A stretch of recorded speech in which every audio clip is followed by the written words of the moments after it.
Is this the final weight from yesterday? Cordes? Yeah, that matches the ticket right here. We can send it off. Each scoop holds hundreds of discarded cans. Every one of them a future wire. Ton by ton, the raw material is gathered, compressed, chaotic, full of potential. Every kilogram is accounted for. The journey inside begins with precision. The gates close behind. From here, nothing leaves the same way it arrived. Controlled chaos, thousands of cans surrendered to the machine in seconds. The conveyor doesn't stop. It never stops. The transformation has already begun.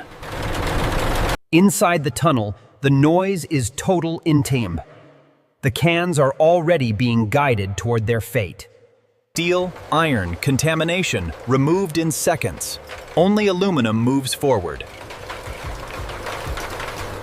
Not everything that arrives belongs here. The machines know the difference.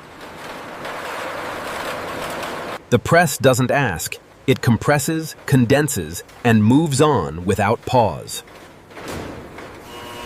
Compressed and bound, what was once 1,000 cans is now a single dense block.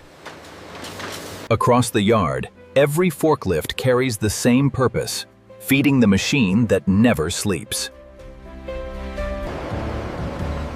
The bales are inside now. The heat is already waiting for them.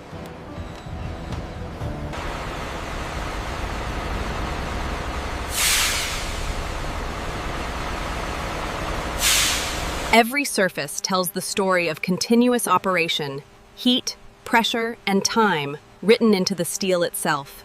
Every worker enters the same way, and the factory does not distinguish between shift 1 and shift 3. The factory floor never lies, every machine running, every worker moving, every second producing.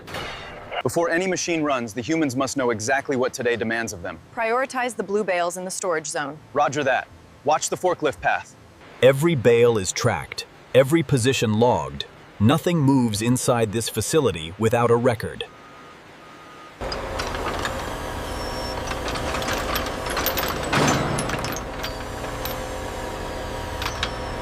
The bale that survived the press now meets something stronger.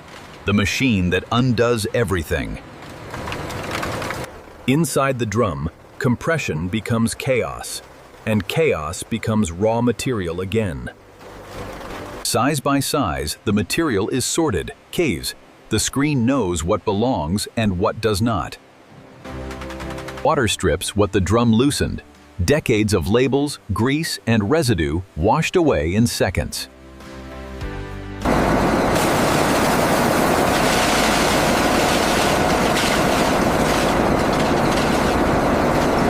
Human eyes catch what machines miss precise. This line has never fully replaced the worker who knows what to look for.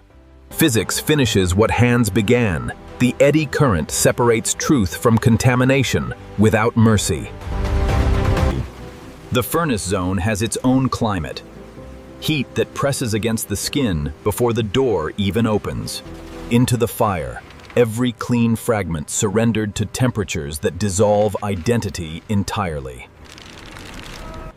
At 700 degrees, aluminum forgets it was ever a can. It becomes something older, something pure. Temperature is not a suggestion here. Every degree has a consequence the wire will carry for years. Invisible gas removed, invisible inclusions skimmed nudes. The melt must be cleaner than the eye can verify. The tap opens and everything changes, liquid metal moving by gravity alone, guided only by refractory and skill. The holding furnace is the last moment of stillness. Everything after this is motion, continuous and unstoppable. Liquid becomes solid in seconds. The casting machine performs a transformation that still defies intuition. The rod emerges calm and unhurried, unaware of what the rolling mill is about to demand of it. The mill takes the rod without asking, reducing, elongating, and reshaping it pass by pass. 6 stands, 6 reductions. The rod that entered thick exits as something approaching wire, though the mills are not finished yet. The coiler turns chaos into order. Thousands of meters of rod gathered into a single controlled form. Rolling hardens what casting softened. The annealing furnace must now restore what the mill took away. Annealing asks for patience. The furnace holds its temperature, and the metal slowly remembers how to be soft. Preparation here is everything, Obrod.